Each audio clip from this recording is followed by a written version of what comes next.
Close your eyes and picture this. The year is 1805. You stand on a hill outside Austerlitz. Below you, blue-coated soldiers form perfect lines that stretch to the horizon. Muskets gleam in the pale sun, bayonets fixed, drums beating in rhythmic unison. Napoleon himself rides down the line on a white horse, his hat casting a shadow over eyes filled with ambition. Now, in the blink of an eye, replace that scene. You're on that same hill, but it's today. The thunder isn't drums anymore. It's the roar of engines. Abrams tanks churn the earth, drones hum above, feeding data to satellites. And somewhere far beyond your sight, a missile operator sits in a climate-controlled bunker, locked onto this exact field. Two armies, two eras. One question, if they faced each other, who would win? The answer isn't as simple as you might think. Let's start with Napoleon's side. Napoleon's Grande Armée was more than an army. It was a machine of Europe. By 1812, it numbered over 600,000 soldiers drawn from France and its allies. Infantry, cavalry, artillery,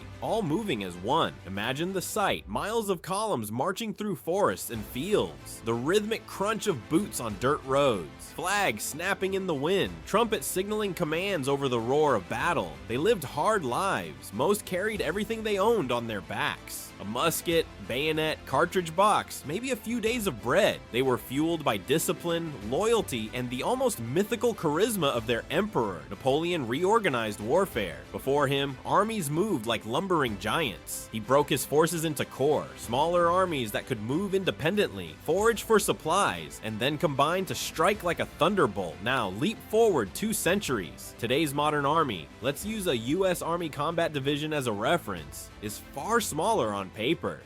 Maybe 15,000 soldiers compared to Napoleon's hundreds of thousands. But raw numbers are deceiving. Every modern infantryman carries an assault rifle capable of 600 rounds per minute. Night vision goggles turn darkness into daylight. Body armor stops shrapnel and small arms fire. Behind them roll armored personnel carriers, tanks with thermal imaging, helicopters circling overhead, and drones feeding live video to commanders miles away. Where Napoleon's men depended on speed and clever maneuvering, modern forces depend on overwhelming precision. They don't just see the battlefield, they own it from the ground to the sky.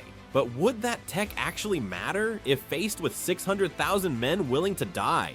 Let's compare their weapons. Napoleon's soldiers wielded smoothbore muskets. Effective range? Around 80 meters before accuracy turned to luck. Reload time? Maybe 15 to 20 seconds per shot with a well-trained hand. Volley fire was their strength. Entire lines firing at once, creating walls of lead. Cannon fire supported them, lobbing solid iron balls or grape shot into packed enemy ranks. It was brutal, up close, personal. Now step into modern combat. A single infantry squad can unleash more bullets in a minute than an entire Napoleonic battalion. Machine guns spew rounds at 800 to 1,000 per minute, and they don't stop until the barrel glows red. Grenade launchers arc explosives into cover.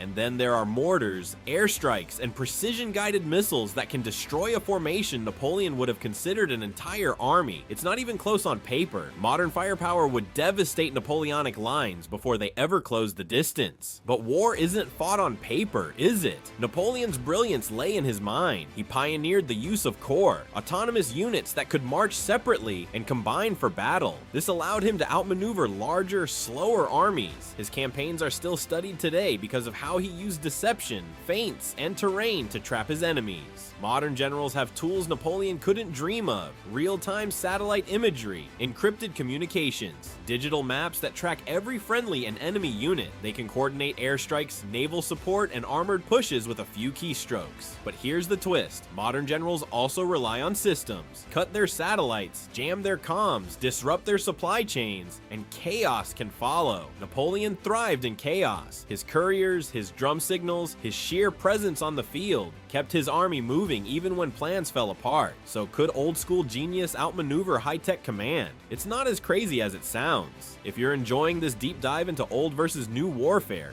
hit that like button right now so I know to make more. And subscribe, because next week we're breaking down samurai armor versus modern combat gear. And trust me, you won't believe how well some ancient tech holds up.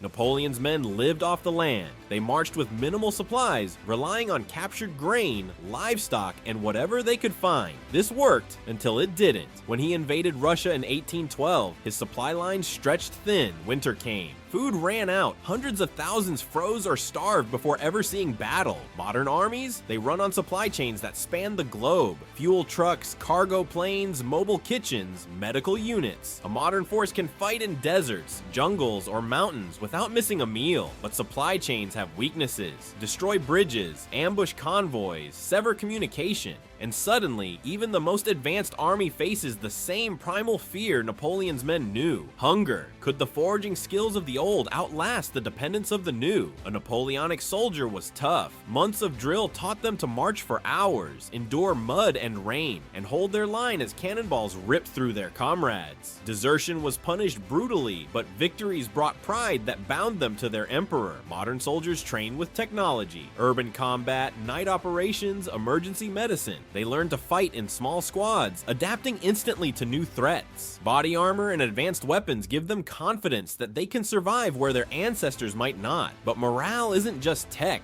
it's heart. Would a modern soldier match the sheer fanatic loyalty of someone who followed Napoleon across Europe? Communication in Napoleon's day meant runners, riders, and drum signals. Orders could take hours to reach the front. A single lost courier might change the fate of a campaign. Modern armies operate at the speed of light. Encrypted radios beam commands instantly. Drones provide live video feeds. A commander can call for air support, redirect tanks, and issue new objectives in seconds. Yet there's a paradox. The Grande Armée expected confusion. Its leaders improvised on the fly. If a modern army suddenly lost its tech advantage, would its soldiers adapt as quickly as men who were used to chaos? On Napoleonic fields, a wound often meant death. Amputations were done without anesthesia. More soldiers died from infection and disease than enemy bullets. The aftermath of battle was a grim sea of suffering. Modern forces bring medicine with them: field hospitals, medevac helicopters, blood transfusions, antibiotics. Survival rates soar because technology doesn't stop when the shooting starts. But what about spirit? Would men who expected death fight harder than those who expect rescue? So who wins? In an open field battle, Napoleon's army wouldn't stand a chance. Modern firepower, armor, and air support would decimate tight Napoleonic formations before they could fire a shot. Even with brilliant tactics, sheer technology would overwhelm them. But let's play with the variables. What if Napoleon had access to modern weapons? What if he could direct drones, command tanks, and wield missiles with his legendary strategy? Then you'd see why his name still echoes through history. His ability to inspire loyalty, to read the battlefield like a master, could turn even modern warfare on its head. So which would you choose to fight under? Napoleon's army,